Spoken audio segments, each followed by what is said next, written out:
cerveau vert? Pourquoi n'avons-nous pas de mains à griffes? Pourquoi n'avons-nous pas des pieds préhensiles et dotés de rebondissements? Pourquoi n'avons-nous pas le regard animal bilatéral? On lirait 2 livres, un de chaque côté du visage. Pourquoi n'avons-nous pas le dos comme une ardoise?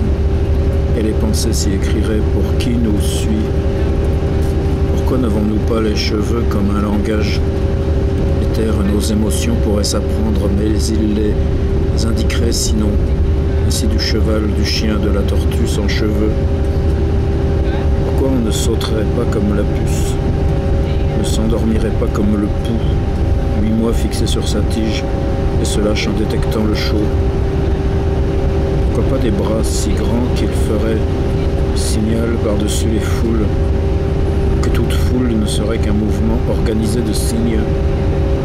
Pourquoi le langage avec l'organe buccal, assez qu'il mange, assez qu'il embrasse et déchire et morde?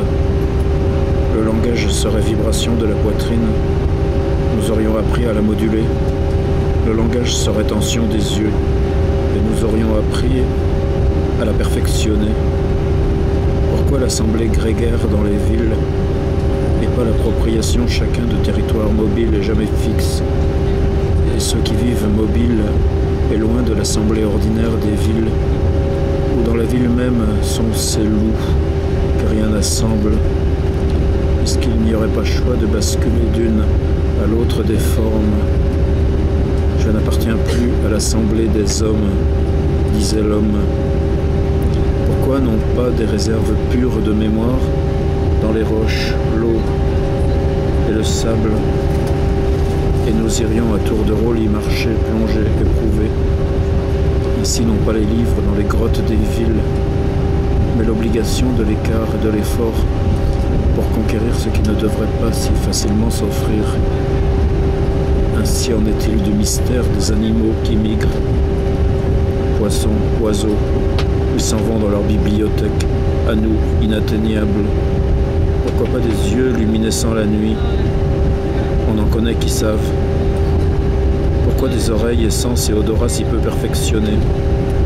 Ils disent qu'avec la pensée, on compense. Je ne crois pas.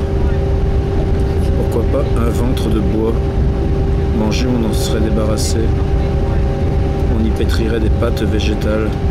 Cela suffirait à la prochaine course, à la grande chasse. Pourquoi pas la guerre, encore plus, mais à main nue, et seulement toujours à main nue. De l'homme, je ne garde que le rêve, le désordre du rêve, et le rêve de l'homme.